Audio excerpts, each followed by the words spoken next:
Hi there, in this tutorial I'm going to show you the difference between morph-based and sprite-based animation, as well as the options available for body and facial sprite animation. CrazyTalk Animator has the ability to animate by morphing images as well as replacing sprites. On the left here you see a vector-based character, and on the right is an image-based character. I'll open the puppeteering panel to give you a taste of how each character's face animates. You can see that when I preview a facial profile on the vector-based character and move my mouse around for different expressions, the different sprites on the face, such as the eyes, mouth, and eyebrows, are all replaced with other sprites to simulate facial expression. Different facial profiles are templates which will replace the facial parts with unique sprites according to the profile chosen. If I want to move my character's eyes, I simply need to select those so they are highlighted in yellow on the facial map to the right. You can see that when I perform the same sort of action on the image-based character, the face will morph along with my mouse movements. This is because there are no sprites on this image, it is simply a flat image.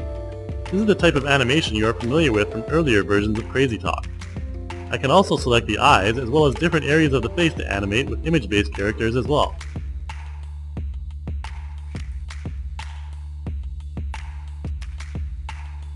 Now for an example of how to manually animate facial features. As I apply a motion to this character here, you will see that she stomps in anger, but her face has no expression. I want to give her eyes and mouth an angry sort of expression, so I'll enter into the sprite editor first. You can see when I scroll there is a big selection of different facial sprites with different emotions. These are pre-assigned when you use facial puppeteering, but with sprite editing you can do it manually. I'll set the initial emotion first with some sad eyes and a closed mouth. The next thing I need to do is scroll ahead on the timeline to an appropriate frame and perform the same task once again, by replacing the eye and mouth sprites.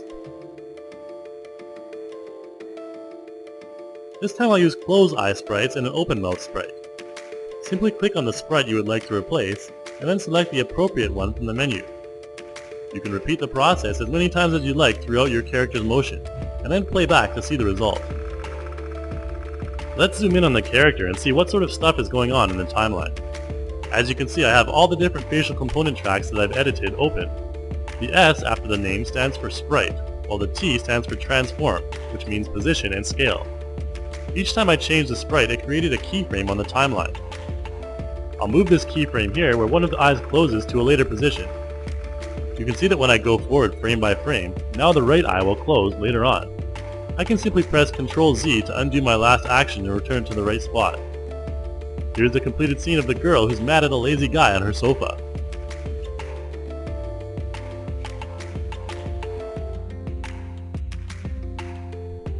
CrazyTalk Animator can also do automatic lip syncing for text-to-speech, imported sound files, CrazyTalk scripts, and even synchronize to do live voice recordings.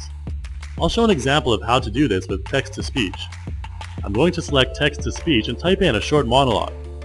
Immediately after I finish, CrazyTalk will automatically take mouth sprites from that character's facial library to replace the mouth to emphasize various intonations. Once you apply this to your character, you can replace the mouth with any other one that contains a sprite library. Here I'm going into the character composer. I'm going to choose one of the mouths that comes with CrazyTalk Animator. I'll replace the hair too, just for good measure. You can see that when I replay the animation, the new mouth will still follow the same movements. If I go into the sprite editor, I can see exactly how to assign different mouth shapes to different phonemes. You can do this with any of your own characters by drawing your own sprites and replacing the entire library. That way you can do things such as text-to-speech and facial puppeteering without having to worry about manual editing.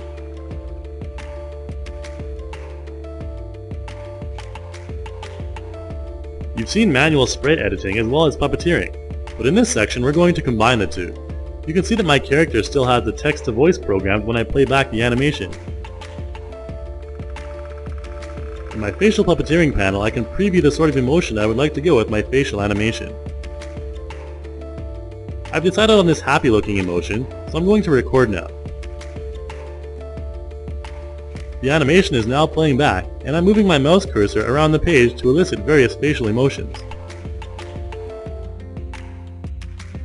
In this next section, you'll notice I've added a natural idle movement to the body using body puppeteering, and a little wave of the hand using the motion key editor.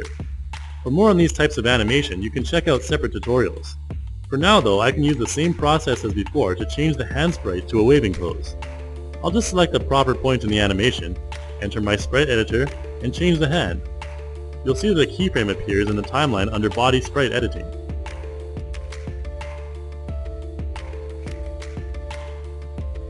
Lastly, I'll go to near the end of the animation and set an absolute key, which will add a keyframe for every part of my character's body. Then I'm going to move forward a couple of frames, move my character's arm up, and once again change her hand sprite, this time to give a peace sign. Now when I play back, my character will smile, do a little wave, and give the peace sign at the end of her speech.